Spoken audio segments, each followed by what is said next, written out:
রমজানে এতেকাফের ফজিলত কি, এতেকাফের সঠিক নিয়ম কি, এতেকাফ থাকা অবস্থায় কি করা যাবে আর কি করা যাবে না, একটু বিস্তারিত জানাবেন। কারণ আমাদের দেশে এতেকাফ এমন কঠোর করা হয়, ভয়ে কেউ এতেকাফে বসে না। ঠিক বলছেন, প্রশ্নকর্তার সাথে আমি একমত।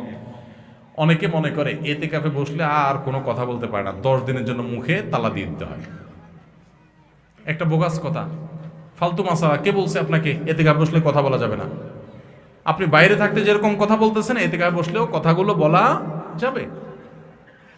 অনেকে মনে করে এতেকাফে গেলে বোধহয় পাথরের মতো থাকতে হয়। না, আপনি বাসায় যেভাবে থাকতেন মসজিদেও ওইভাবেই থাকবেন। শুধুমাত্র মসজিদের আদব লেহাজ যেগুলো, সেগুলো বিশেষভাবে একটু খেয়াল করবেন, ব্যাস এবাদতবন্দি করবেন।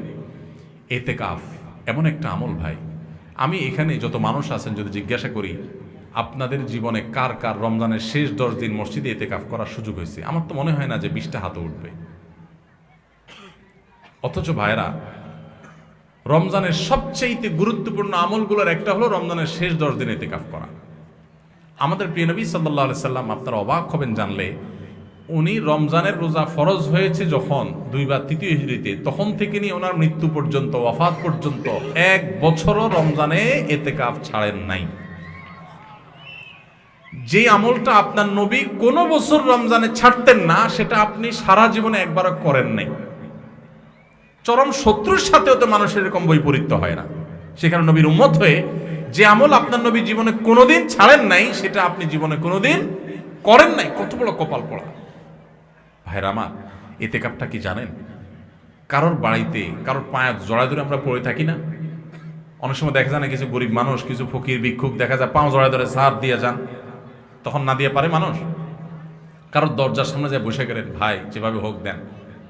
এতেকাফটা হলো অনেকটা এরকম, আপনি কাপড় গাটি বোসকা নিয়ে, কাপড় চোপড় নিয়ে, কাঁথা বালিশ নিয়ে আপনি আল্লাহর ঘরে যায় চলে গেলেন, আল্লাহ মাফ করা ছাড়া আমি আসবো না। এতেকাফে যদি কেউ থাকে শেষ 10 দিন, এতেকাফকারী ব্যক্তি মসজিদে যদি শুয়েও থাকে, সে লাইলাতুল কদর পায়। কারণ এতেকাফ করাটাই একটা ইবাদত। সে মসজিদে এতেকাফে আছে মানে হলো সে ইবাদতেই আছে। বুঝেন নাই কথা ভাইরা আমার? এই জন্য রমজানের শেষ 10 দিন ইতিকাফের নিয়ত করেন। যুবকরা আরো বেশি নিয়ত করেন। আমি আমার যৌবন বয়স থেকে, ছাত্র জীবন থেকে আমি ইতিকাফ করার চেষ্টা করি। আপনারা যুবক আছেন যারা, 4-5 জন বন্ধু যারা নামাজি, ভালো মানুষ, ভালো কয়েকজন মানুষ মিলে মসজিদে ইতিকাফ। আমাদের সমাজে ভালো মানুষের বড় অভাব। আজকাল কিশোর গ্যাং আমাদের দেশে শুরু হয়েছে। যুবকরা নানান ভুল পথে চলে যাচ্ছে।